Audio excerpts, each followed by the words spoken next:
They said the man who dug the spiral was already dead inside. They said you could see it in his eyes, the way a lamp looks after the oil has burned down to nothing but the memory of flame. They said no sane man would claw a hole into a frozen hill and call it a home, and that the town of Cold Branch in the Dakota Territory had finally found a fool worse than the drunk who'd frozen to death behind the livery the winter before. And they laughed. Oh, how they laughed. They stood at the rail fence on the edge of his property and watched him haul dirt up out of the ground in a wooden sledge, day after day, and they called out things meant to wound. They called him the mole. They called him the grave digger digging his own grave. They said Elias Crane had lost what little mind a disgraced railroad man had left. But before we get to the night the sky turned white and 40 miles of prairie were swallowed whole, before the begging at the door, before the children carried in stiff as cordwood, we must first go back. We must find the man before the world decided what he was. To find him, we go back 3 years, to the spring of 1883, to a railroad cut in the Black Hills where Elias Crane was, for the last time in his life, a man the world still respected. He was 41 years old that spring. He was a tunnel engineer, and he was a good one. Better than good. The men who laid the iron called him the man who could hear the mountain. He had a way of pressing his bare hand against rock and going still, as though the stone were whispering to him where it wanted to break and where it would hold. He had cut passages through granite that older men swore could not be cut. He had brought a line through a pass that 2 companies had abandoned as impossible. He was not a loud man. He was not a man who drank with the crew or boasted in the camps. He kept to himself, and he kept a small tintype of a woman in his breast pocket, and he never once spoke her name aloud to anyone. Her name had been Mary. She had been dead 4 years by that spring, taken by a fever in a railroad town in Nebraska, while Elias was 60 miles away, blasting through a ridge he could not leave. He had ridden through the night to reach her, and arrived to find the bed already stripped and a neighbor woman washing the floor. He never forgave the mountain for keeping him. He never forgave himself for choosing it. And after that, he gave the railroad everything he had, because the work was the only thing left that asked nothing of his heart and gave him a reason to be tired enough to sleep. So you can understand why what happened in the Black Hills broke something in him that the fever had not quite finished. There was a foreman on that line named Harlan Boyd, a heavy, florid man who answered to the company's money and to nothing else. Boyd wanted the tunnel through the shale ridge finished 3 weeks ahead of the season because a bonus rode on it, and the bonus was his. Elias laid his hand on that shale and went cold all the way down. The rock was rotten. It was full of seams that ran with water in the thaw, and it would not hold the roof of a tunnel the way solid stone would. He told Boyd they needed to shore it heavier, timber it close, go slow. He told him men would die if they rushed it. Boyd told him the timber would eat the bonus. Boyd told him to mind his measurements and leave the deciding to men who understood the value of $1.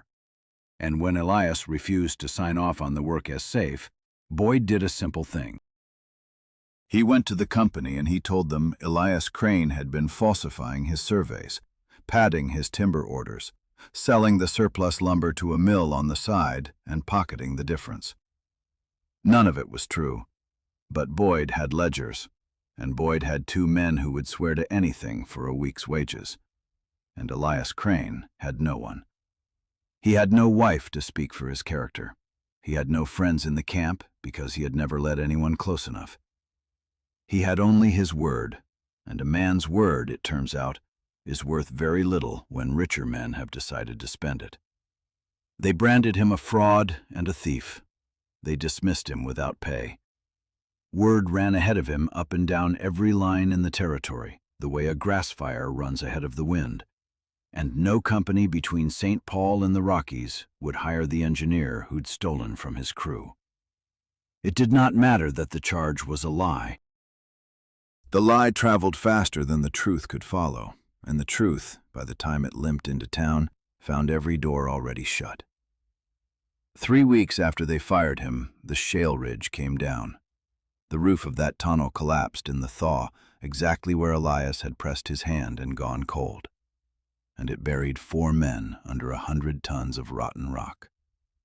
Harlan Boyd told the inquest it was an act of God that no man could have foreseen.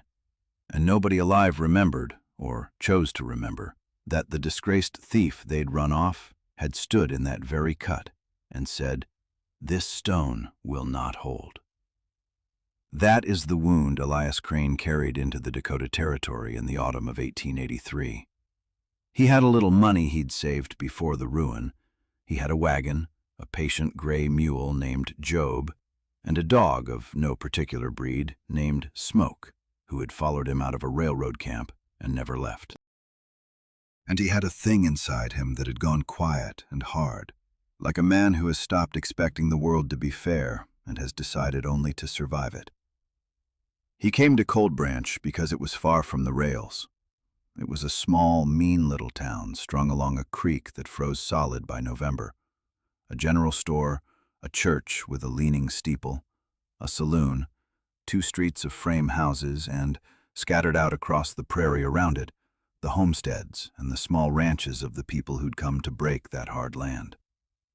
He bought a quarter section nobody wanted, a hillside of poor soil with a creek at the bottom and a long, north-facing slope that caught the worst of the wind. He bought it cheap because the man selling it laughed while he took the money. And then Elias Crane began to dig. He did not build a house. That was the first thing the town noticed, and the first thing they couldn't forgive. A sane man, come to that country, threw up 4 walls and a roof before the snow flew and prayed they'd hold. But Elias took one look at that north slope, pressed his hand against the cold earth of it the way he'd once pressed his hand to mountains, and he began to dig a tunnel into the hill. Not a straight one, a spiral. He cut into the slope and curved his passage gently as it went, turning it slowly inward and downward, like the chambered shell of a snail, like water circling a drain. The town could not make sense of it. A root cellar, maybe, they thought at first, and then it kept going. 10 feet, 20. He lined the walls and the curving roof with timber he cut and hauled himself, fitting it close and tight the way he'd once begged Harlan Boyd to let him timber a ridge. He framed a heavy door of double oak at the mouth. And around the first long curve, where the passage turned away from the entrance so that no straight line of wind could ever drive down it, he opened the tunnel into a chamber dug deep into the body of the hill. A room with earthen walls thicker than a man is tall on every side, with a flue cut up through 15 feet of soil to a chimney that barely showed above the grass. He moved a small iron stove into that buried room. He built a bunk, a table, shelves. He stored his food along the curving passage where the earth kept it cold but never frozen. And the people of Cold Branch, riding past on the road below, saw a strange man living in a hole in the ground with a mule and a dog, and they decided among themselves what he must be. The mole, the gravedigger, the madman of the North Slope. Children dared each other to creep up and look at the door. Men at the saloon made him the butt of every slow evening. The widow Pearsall, who ran the boarding house and ran the gossip with it, declared at a church social that the man had clearly murdered someone somewhere and come here to hide from God and the law both, and that decent folk should keep their children away from him. And because no one knew the true story, because the only story that had traveled ahead of him was Harlan Boyd's lie, they had no reason to believe anything kinder. There was one who did not laugh. Her name was Sarah Tilden. She was 34 years old, a widow these 2 years, with a boy of 9 named Tom and a girl of 6 named Ruth, and a quarter section of her own a mile down the creek from Elias Crane's hill. Her husband had been thrown from a horse and killed the second autumn they were on the land, and she had refused, with a stubbornness that scandalized the town nearly as much as the mole did, to sell up and go back east to her brother in Ohio. She farmed that hard ground herself. She broke her own sod and mended her own harness and faced down her own loneliness. And she had a way of looking at a thing plainly that the rest of Cold Branch found uncomfortable. She met Elias Crane in the general store in the dead of October. He had come in for nails and lamp oil and flour, and the store had gone quiet the way it always did when he entered, the men turning their faces to the shelves, a low laugh starting somewhere in the corner. And Sarah Tilden, waiting at the counter with her 2 children pressed against her skirts, watched the disgraced engineer set his money down without meeting a single eye, and she watched him take his goods and turn to go. And as he passed, her little girl Ruth, who was 6 and did not yet know the rules of cruelty, looked up at the tall, quiet man and said, clear as a bell in the silent store, "Are you the man who lives in the ground?" The whole store held its breath, ready to laugh, and Elias Crane stopped. He looked down at the child, and something in his hard, quiet face moved, just slightly, like the first crack in spring ice. "I am," he said. "It's warm down there, warmer than you'd think." Ruth considered this with great seriousness. "Is it dark?" "I keep a lamp," he said, "and there's a window of sorts where the morning gets in." And then, because the child was looking at him the way no one in that town had looked at him in 3 years, without contempt, without fear, only with honest curiosity, he added very quietly, "You and your mother would be welcome to see it, if she likes." The men by the shelves found that hilarious. But Sarah Tilden did not laugh. She looked at the man, and she looked at the way her daughter was looking at the man, and she said, "Thank you, Mr. Crane. Perhaps we will." And she took her children and her goods, and she went out into the cold.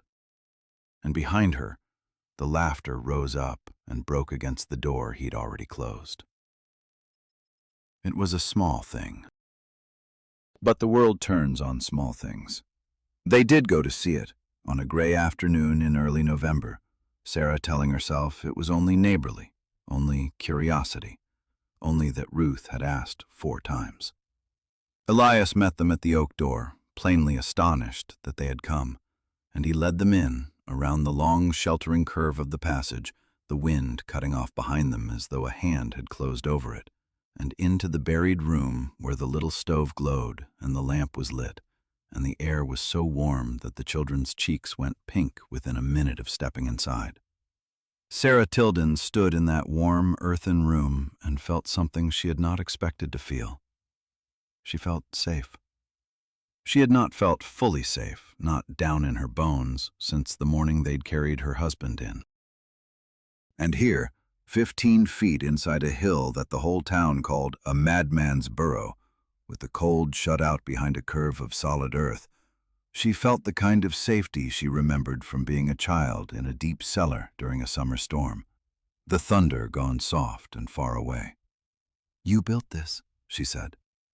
It was not quite a question. "I did." "Why a spiral? Why not straight in?" And Elias Crane looked at her, really looked, the way he hadn't looked at anyone in years, because she had asked the one question nobody else had thought to ask. They'd all asked what and laughed at the answer. She'd asked why. "A straight passage," he said slowly, "is a barrel for the wind. Storm comes from the north, it'll drive straight down a straight hole and put your fire out and freeze you in your bed. But the wind can't turn a corner. It can't follow a curve. The cold comes to that first bend and it stops, because it's got nothing to push against." He paused. "I learned it cutting tunnels. The mountain teaches you, if you'll listen. Most men won't listen." Sarah Tilden looked at the curving wall and the warm chamber and the careful timbering fitted close as a cabinetmaker's work, and she understood, standing there, that she was not looking at the work of a madman. She was looking at the work of a man who understood something the rest of them did not, and who had been laughed at for it by people who had never once pressed a hand to anything and listened. "They're fools," she said. "The whole town. They're fools." Elias said nothing, but he made coffee, strong and black and good, and he gave the children molasses on bread, and Smoke, the dog, let little Ruth bury her hands in his fur, and for the first time in a very long time, the buried room was not a hermit's hole, but something nearer to a home. That was the beginning of the thaw. Not the love of it. That came slower and quieter, and neither of them would have dared to name it for a long while yet. But the friendship of it began that November afternoon, and it grew through the early winter in small, plain ways. Elias took to riding down to the Tilden place to help with the heavy work a widow couldn't manage alone, mending the barn roof before the snow, splitting a winter's wood, doctoring a sick cow with a patience that surprised her. He didn't say much. He just did the work and took his coffee and went home to his hill. But Tom, the 9-year-old, who had started out sullen and suspicious of any man stepping into his dead father's place, began to follow Elias around and hand him tools. And Ruth declared the mole man her particular friend. And Sarah, for her part, began sending the children up the hill with covered dishes, a pot of beans baked all day with salt pork, a loaf still warm, once a whole dried apple pie that Elias ate slowly over 3 evenings as though it were communion. He had not eaten food made by a woman's hands since Mary died. He had forgotten what it did to a man, that kind of care. He had forgotten that warmth could come in through the stomach and reach all the way up to the place behind the breastbone, where grief had been living rent-free for years. The town noticed, of course. The town always noticed. The widow Pearsall let it be known that Sarah Tilden was carrying on shameful with the murderer in the hill, and that it was a wonder those poor children weren't dead in a ditch already. The Reverend Pruitt, a thin, anxious man more afraid of his congregation's opinion than of his own God, paid a call on Sarah and suggested gently that her conduct was being remarked upon.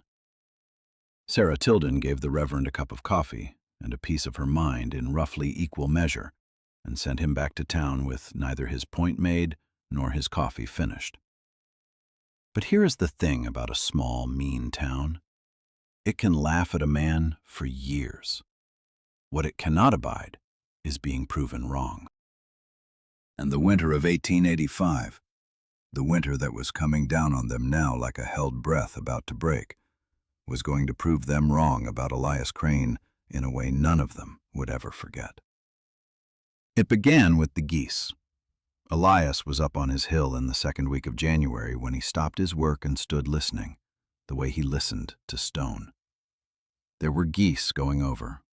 Not the ragged few that drifted south through the proper autumn, but flock after flock after flock, a great pouring river of them strung across the whole gray sky, all driving south together with a haste that was almost panic.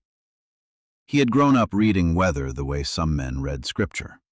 He went still, and he felt the air, and he found that it had gone strange, heavy and dead and warmer than January had any right to be, with a faint metallic taste at the back of the throat that he had felt only twice before in his life.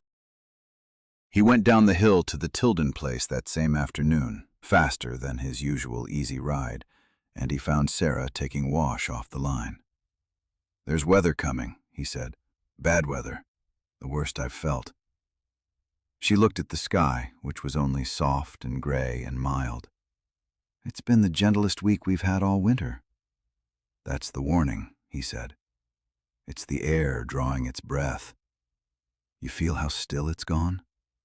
The geese have been going over all day, the whole flyway, every flock for 100 miles, and they don't fly like that unless something's driving them." He took off his hat and turned it in his hands, which she had learned was the thing he did when he was about to say something that mattered. "Sarah, when it comes, it's going to come fast, and it's going to come hard. And a frame house out on this prairie is not going to be enough. I want you to bring the children up to the hill. Tonight, if you can. Tomorrow at the latest. The room will hold against anything. It will keep you warm if the fire goes out entirely. Your house will not. Now you must understand what he was asking. He was asking a widow, whose reputation the town was already tearing to pieces, to move herself and her 2 children into the buried home of the man they called a murderer, with no walls between them but the curve of a tunnel and the eyes of the whole county fixed on her. It was an impossible thing to ask. It was the kind of thing that could finish a woman in a place like Cold Branch for good. And Sarah Tilden looked at this man who had never once in 3 months given her a reason to doubt him, who built warmth into the ground itself and gave it away to her children, who listened to geese and stone and grief. And she made her choice the way she made all her choices, plainly and without flinching. "We'll come tomorrow," she said. "I'll need a day to bring what we'll need." But here is where I must tell you that Elias Crane did not stop at the Tilden place. Because he was a decent man, and a decent man cannot warn only the people who were kind to him. He rode into Cold Branch that same evening, into the teeth of every sneer the town had ready for him. And he stood in the doorway of the general store where the men were gathered around the stove, and he told them what was coming. "There's a storm building," he said, "bigger than anything this country's seen. I've felt it twice before, once in the mountains. You've got a day, maybe less. Bring your stock in close. Run lines between your houses and your barns so you don't lose yourselves between them. Lay in wood and water inside your walls, more than you think you'll ever need. Because once it starts, you will not be able to step outside your own door and live." He looked around at their faces. "I'm telling you this because men died once when I warned them and they wouldn't listen. Don't be those men." For a moment there was silence. And then Harvey Pearsall, the widow's grown son, a big, loud man who'd inherited his mother's tongue, started to laugh. "The moles read the future in the goose droppings," he said, and the store laughed with him. "Tell us, gravedigger, did the worms whisper it to you down in your hole?" And the storekeeper, not unkindly but firmly, told Elias Crane that they appreciated the thought, but that the almanac said a mild winter, and the almanac had never lived in a hole in the ground. And they laughed him out the door, every one of them, and he rode home through the soft gray dusk with the laughter following him out onto the prairie, and he thought, "I have done what I can. God forgive them. I have done what I can." The Tildens came up the hill the next morning. Elias had spent half the night enlarging the storage along the passage and laying in more wood than 3 families could burn, hauling water from the creek before it could lock up, fitting a second bunk into a side chamber he'd dug off the main room for the children. Sarah brought blankets and what food stores she had, and her dead husband's rifle, and the 2 children came wide-eyed and half-delighted, treating the whole thing as a grand adventure, which is the mercy God gives to children at the edge of terrible things. And they had not been settled an hour, the kettle not yet hot, when the light outside the oak door began to change. It came out of the northwest, and Elias, standing at the mouth of his tunnel, watched it come. It was not like an ordinary storm building up in towers. It was a wall. A solid, moving wall of blue-black cloud that ran from the ground to the top of the sky and stretched from one end of the horizon to the other.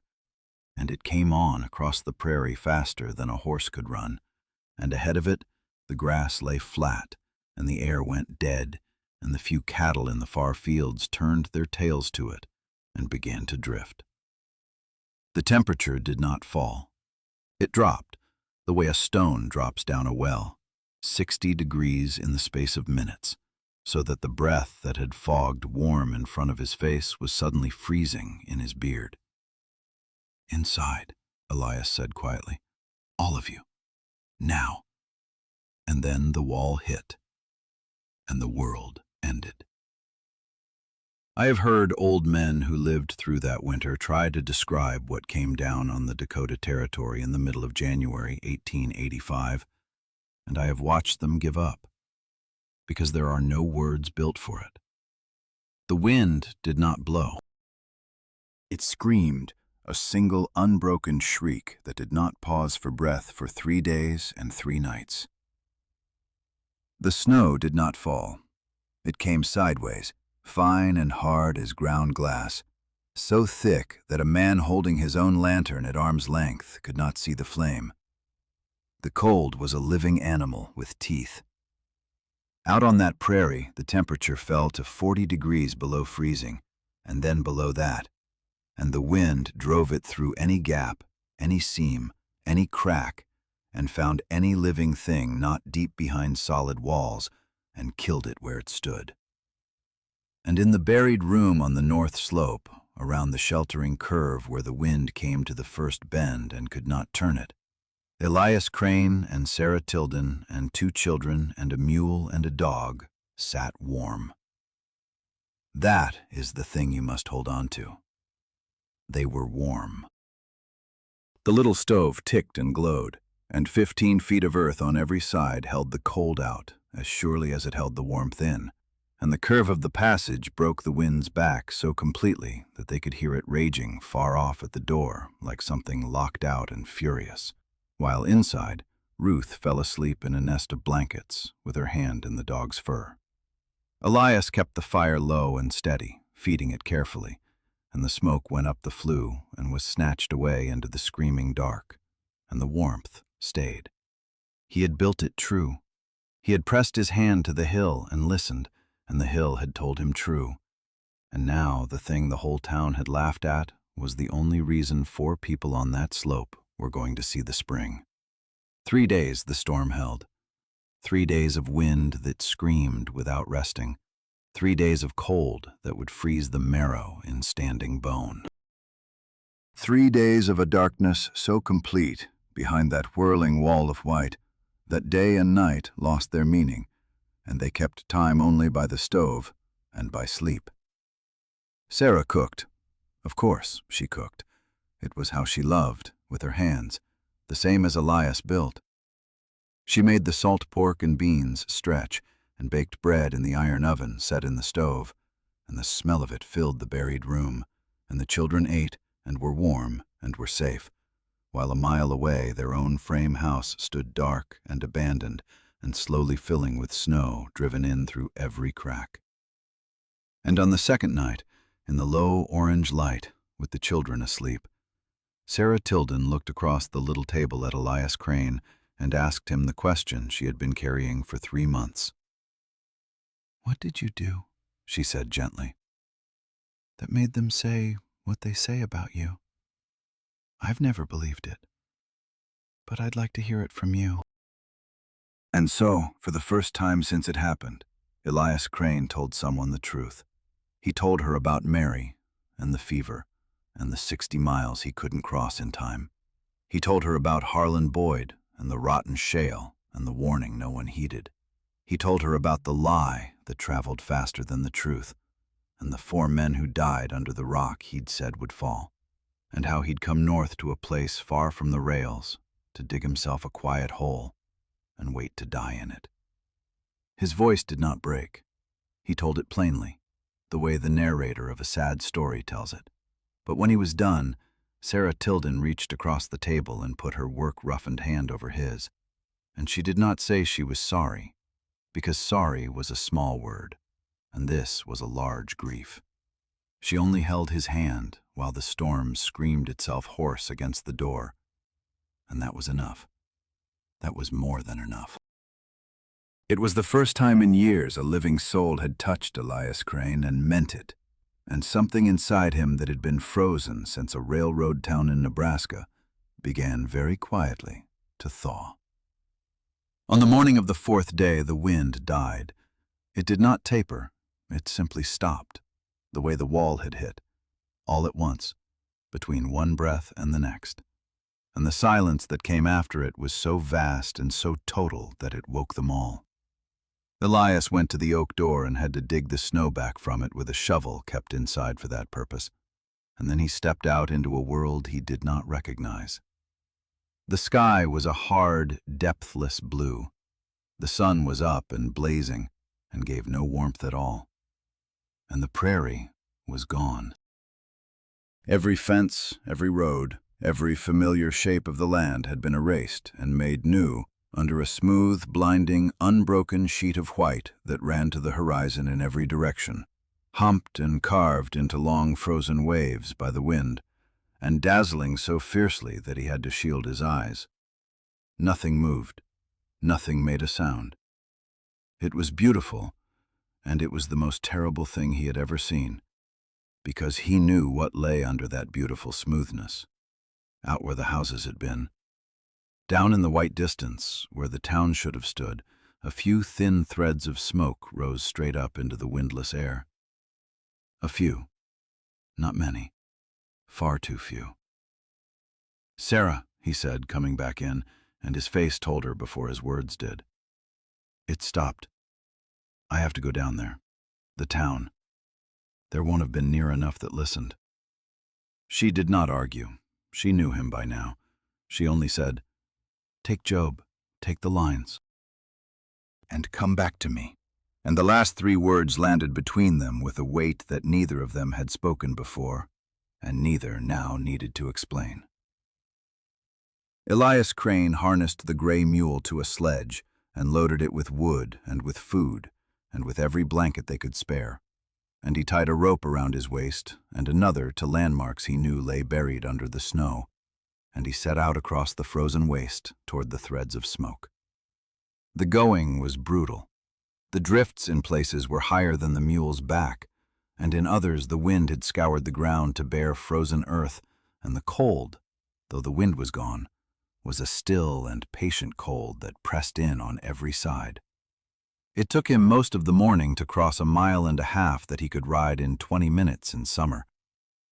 And what he found in Cold Branch, he never afterward spoke of fully, even to Sarah. Some had listened, a little. Some had laid in wood and lived, huddled in single rooms around dying stoves, their faces gray with cold and fear, having burned their furniture and their fence rails, and, in 2 cases, their interior doors to keep the smallest fire going. The town had not been buried in the way the legend later told it, but it had come close, closer than any of them had ever been to dying, and the storm had reached in through every gap their flimsy frame houses offered and taken what it could. It had taken the Halverson boy, who'd gone out the first night to bring in a calf and lost the wall of the house in the white, and was found 100 feet from his own door. It had taken old Peter Vandermeer, alone in his shack, whose fire had gone out, and who had not had the strength to start it again. And it had very nearly taken the entire Pearsall household, the widow and her loud son Harvey, who had laughed in the store, and Harvey's young wife and their 3 children, because the boarding house had a great drafty parlor, and Harvey had laid in barely a day's wood, certain the almanac knew better than the mole. By the time Elias broke through the drift against their door, they had burned every stick of furniture in the place and were huddled together under every blanket and rug they owned in a single corner, the children blue-lipped and silent in that terrible way that means a child is past crying, the fire down to a few coals, and the widow Pearsall, who had told the whole county that Elias Crane was a murderer come to hide from God, looked up from that freezing corner and saw the man she had slandered standing in her doorway with the cold blue sky behind him and a sledge of firewood at his back, and she began to weep. He did not say one word about the store, not one. He built up their fire, and he fed them, and he wrapped the children in the blankets he'd brought, and then he went out and broke a trail to the next house, and the next, all that day and into the failing light, hauling wood and food from his own stores and from the general store, whose owner gave freely now and would not meet Elias's eye. And when the worst of the immediate danger was past, when no one in Cold Branch was going to freeze in the next hours, Elias Crane did the thing that turned the laughter, at last and forever, into something else. He told them to come to the hill, because the cold was not done. A still, killing cold had settled over the whole territory and would not lift for days, and the town's stores of wood were nearly gone, burned through in the panic of the storm, and another night or two like the last would finish what the blizzard had started. The buried room could not hold all of them, but the spiral passage could. That long, curving, sheltered tunnel, warm down its whole length from the chamber's fire and the close earth, was the safest place for 40 miles. And so they came. The whole shivering remnant of Cold Branch came up the north slope on the second day, the strong carrying the weak, Harvey Pearsall carrying old Peter Vandermeer's widowed sister on his back through the drifts, and they crowded into the warm, curving tunnel of the man they had called a madman. And they sat down on the floor of the gravedigger's grave, and they did not freeze. Sarah Tilden moved among them with coffee and with broth, and the children of Cold Branch, who 3 weeks before had dared each other to throw snowballs at the mole's door, slept in rows down the passage in the warmth that came out of the hill. And Ruth Tilden, 6 years old, walked up to the widow Pearsall, who was wrapped in a borrowed blanket with her hands around a hot tin cup, and said, with the same clear innocence she'd shown in the store, "This is the man who lives in the ground. He kept us warm the whole time. Isn't it nice down here?" And the widow Pearsall, who had never in her life been at a loss for a cruel word, had no word at all. She only looked down the warm, curving tunnel full of the people he had saved, and then up at the quiet man feeding his careful fire, and she covered her face with her cold hands and wept for the second time in 2 days. And this time, it was shame. They stayed 3 days more, until the cold broke enough for them to make their houses livable again.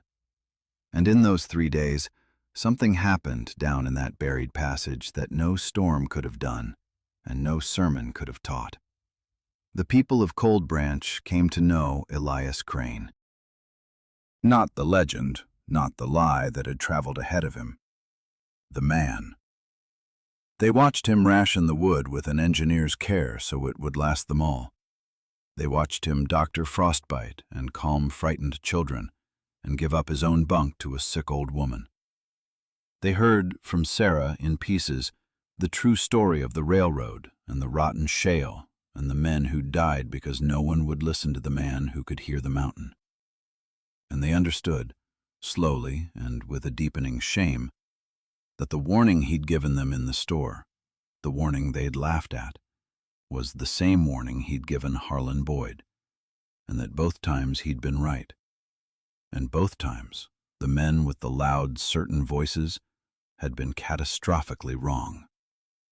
And the only difference was that this time, he'd built a hill that saved the fools who wouldn't hear him. When at last they filed out and went back down to their houses, they went changed.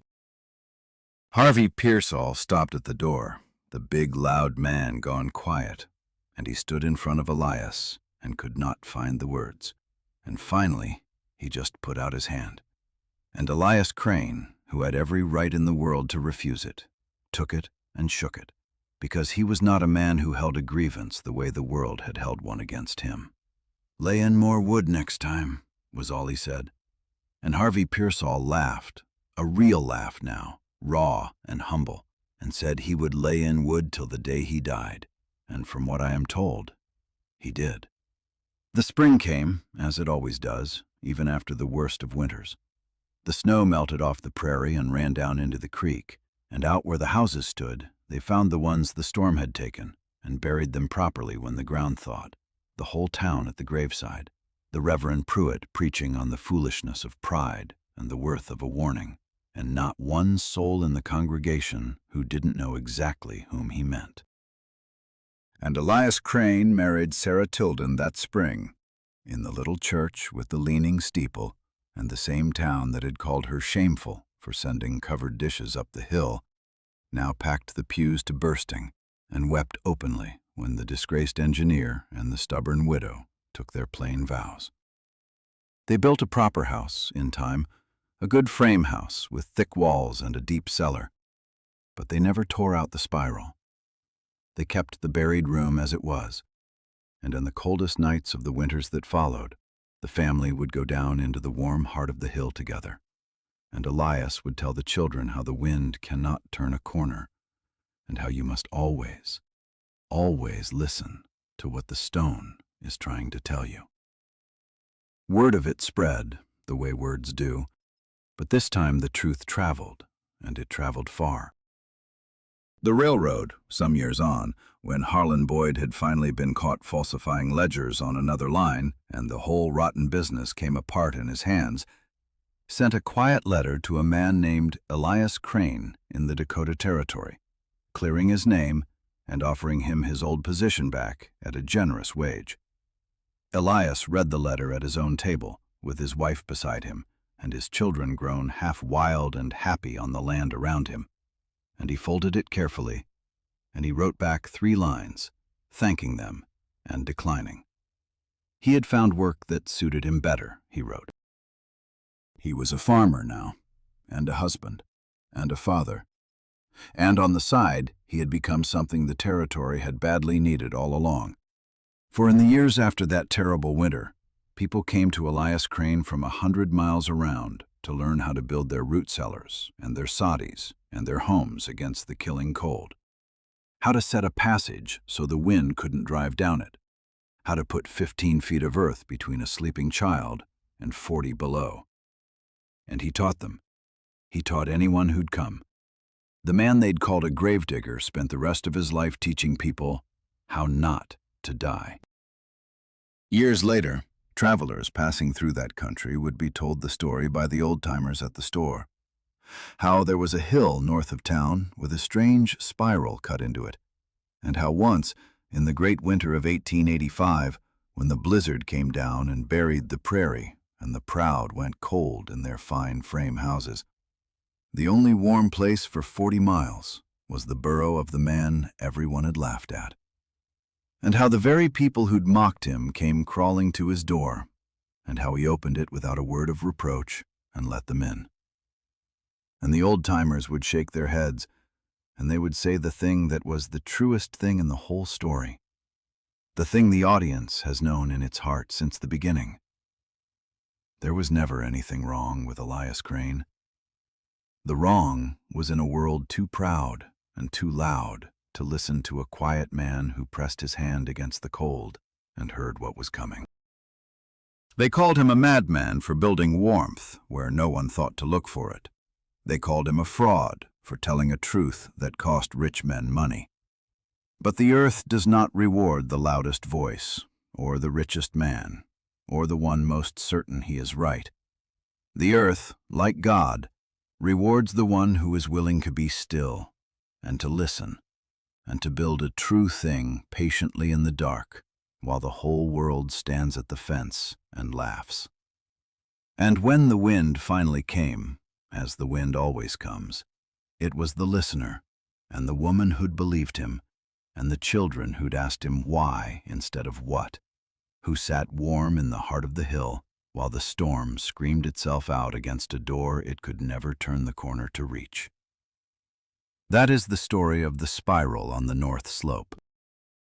And if you are ever out in that country, in the deep of a Dakota winter, and you feel the air go strange and still, and you look up and see the geese pouring south in a hurry, you might do well to remember the quiet man they laughed at, and ask yourself whether the thing your own neighbors are calling foolish might not be the very thing that saves them.